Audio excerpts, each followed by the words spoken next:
In a quiet suburban neighborhood, one homeowner finds himself in an unexpected battle against the unreasonable HOA president, Lisa. This conflict ignites when Lisa, armed with a seemingly endless list of rules, targets the homeowner for minor infractions, turning his peaceful life into a saga of absurdity. I was halfway through a bacon sandwich, lounging in my boxers with a mug of coffee, when a beige minivan roared across my side yard and screeched to a halt right on my wildflower patch. The driver, a woman in zebra-striped sunglasses, hopped out, waved at me like I was her personal parking attendant, and shouted, "Lisa said this is fine."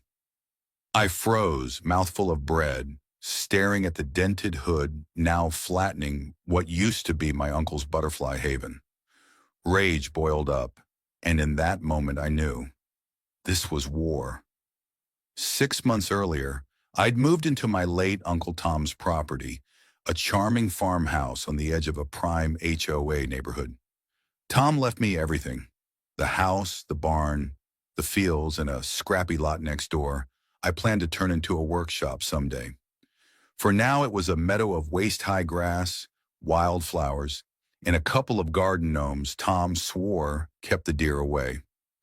The neighbors seemed fine at first, all cut from the same suburban cloth, waving in sync, hedges trimmed with surgical precision. But then I met Lisa, the HOA president. She had a smile so tight it looked like it hurt, and when she showed up with a welcome basket that reeked of air freshener and superiority, I knew trouble was coming. She gushed about how glad she was that a real homeowner had moved in after Tom. But the second she mentioned community compliance, I shut the door. For a while, things were quiet, save for the occasional HOA flyer taped to my door. Gardening tips, yard conformity rants, and other nonsense printed on pastel paper with Comic Sans and menace. Then the cars started showing up, not in driveways, not on the street, on my lot. At first I thought they were lost, but when tire tracks gouged my grass and I found burger wrappers in the brush, I realized this was no accident. I caught the first guy I saw, a visor-wearing dad with a casserole dish, and asked why he was parked there. "Lisa told us to use the overflow lot," he said like it was obvious. "I told him it was private property." He squinted, shrugged, and walked off without even a sorry. That evening, I found a sign staked into my lot: HOA guest parking, temporary in garish Comic Sans, complete with a duct-taped smiley face. I ripped it out and tossed it. 3 hours later, another appeared. Lisa was unhinged. I tried reasoning with her. She just smiled and said, "You're not using it, and this keeps the street clear. It's practically common land." I told her it was mine legally. She suggested a shared usage agreement. I was done talking. Over the next week, the invasion grew.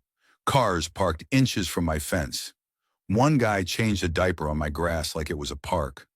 Another hosted what looked like a tailgate party, complete with folding chairs and a Bluetooth speaker blaring 90s hits. My meadow was becoming a suburban dump. I put up a private property, no parking sign.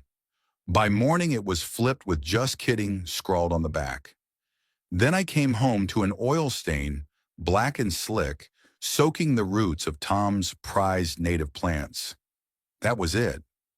I marched to Lisa's house, banged on her door, and got her fake shocked face in a flour-dusted apron. "It's my land," I started, trying to keep my voice steady, but she sighed. "Let's not make this about territory. It's about cooperation." I walked away, fury choking my words. That night, over a beer and a legal pad, I planned my revenge. I dug into zoning laws, property lines, and easements. Tom's lot was mine, free of HOA control. I printed satellite maps, pinned them to a corkboard like a detective, and drove to a supply store that smelled of diesel and pine. I loaded my truck with trail cams, spike mats, motion lights, and a no trespassing sign that meant business. For 24 hours, I hammered, wired, and crawled through grass.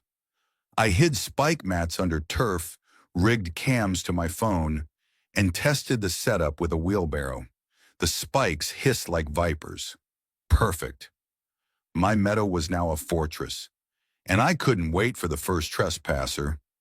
At 8:13 a.m., a silver Audi rolled in, hesitated, then parked smack on a spike mat. The hiss was glorious. The driver, a guy in slacks and a Bluetooth headset, leapt out, hopping like the ground was molten. I sipped my coffee, watching the trail cam feed in cinematic glory.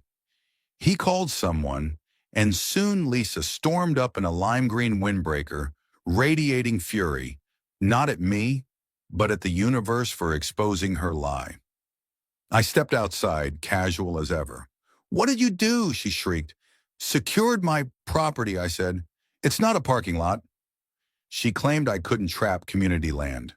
I pointed to my sign, half hidden but legal.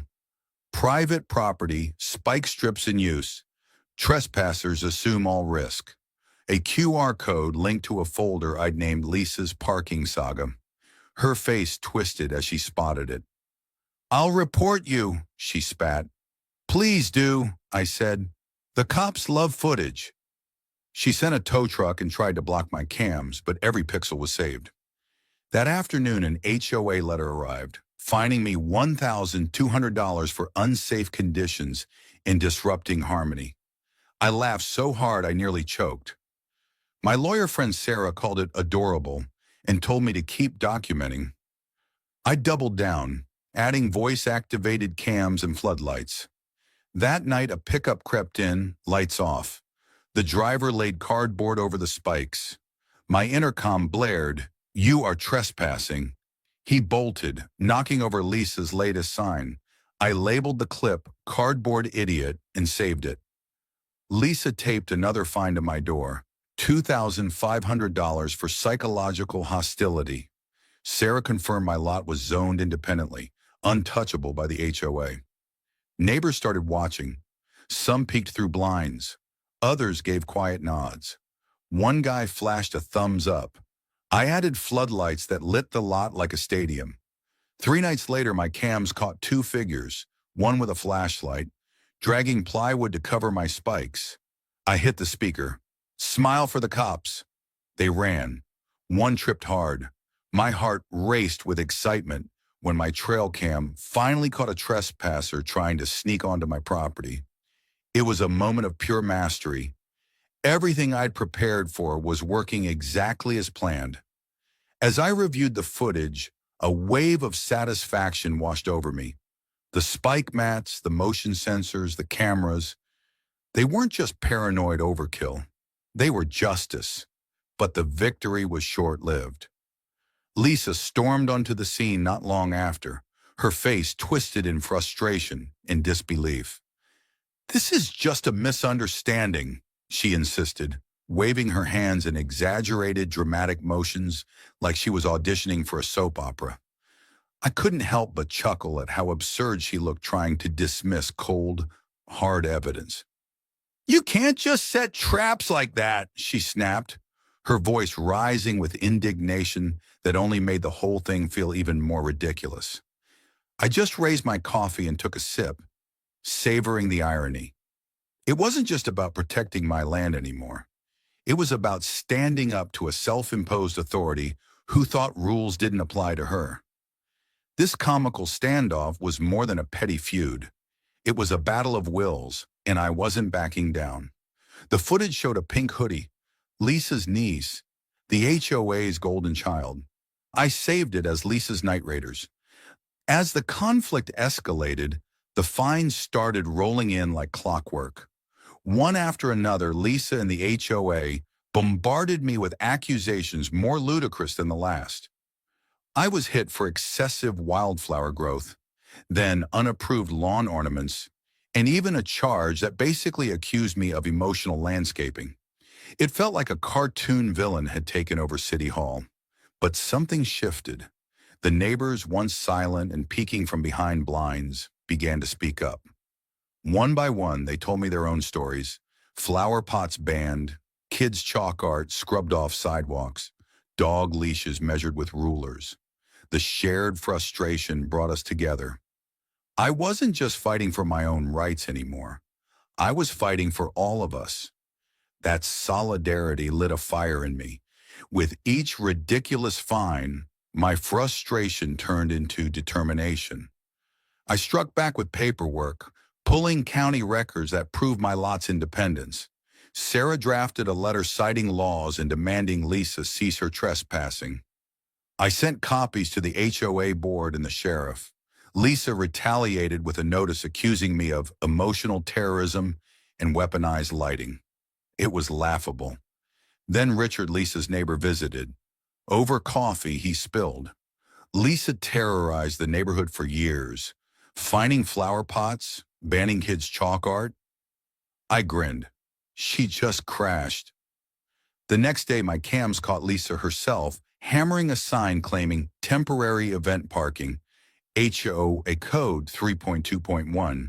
I recorded it, swapped her sign for one on a concrete pole.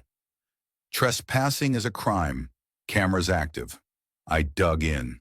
I wasn't going to let some HOA dictator steamroll our right to live in peace. I decided it was time for action. Real action. I pulled together everything I had: photos, video clips, county zoning maps, and testimonies from neighbors who'd had enough. I even printed out screenshots from my trail cams and labeled them like a detective in a crime show. Lisa's night raiders, cardboard idiot, and temporary event parking were just a few of the file names. Then I called Sarah, my friend and a lawyer, who confirmed what I suspected. My lot was zoned independently. The HOA had zero claim over it. Empowered by that knowledge, I prepared for war. Word spread fast. People who had been quiet now offered to stand beside me at the next HOA meeting. The board meeting was tense. I walked in with a folder thick enough to stop a bullet and a calmness I hadn't felt in weeks. As I laid everything out, photos, videos, witness statements, you could hear a pin drop. The gas came like clockwork as the truth sank in. Lisa had been operating way out of line. I explained, my land's not yours. Every fine, every trespass, every sign, illegal. One board member, Ellen, turned to the others and said, if this is true, Lisa overstepped. Richard, one of the quieter neighbors who had always smiled and waved, stood up and said, we need to investigate. Ellen nodded. Seconded. The vote passed 4-1, with Lisa the only dissenting voice, her glare so sharp it could have cut glass. She didn't give up easily, of course. A few days later, some guy from code enforcement showed up, claiming my cameras and spike mats were illegal. I handed him my documents, showed him the footage, and even offered him a cup of coffee. He flipped through my paperwork, chuckled, and said, great camera placement. Case closed. Then came the real twist. The county fined Lisa for land misuse and opened a fraud investigation into her abuse of power. The HOA board didn't waste time. They voted her out. And just like that, the neighborhood exhaled. I pulled up the spikes and replanted the wildflowers Tom had loved. I added benches and walking paths, turning the lot into a quiet sanctuary. When a developer came offering a fortune, I sold the land, but with one condition: no HOA involvement. A cedar cabin went up where cars used to park illegally. The new owners were respectful. No signs, no garbage, just peace. Lisa drove by once after that, silent behind her sunglasses, hands clenched around the steering wheel like it was the last thing tethering her to this world. Later that night, I uploaded a private video titled, How to Topple an HOA Tyrant, for Sarah and Richard. The HOA elected a new president, fair, reasonable, and chill. And soon pink flamingos sprouted in front yards like rebellions in plastic form. My cameras still run. My sign still stands. Trespassers will be posted online. The war was over, but I'd learned a lesson I'd never forget. Silence isn't consent. With proof, planning, and a little defiance, no one, not even a suburban tyrant, can steal your peace. Thank you for watching Work Story. If this story moved you, don't forget to like, share, and subscribe for more powerful tales of resilience and justice. See you in the next one.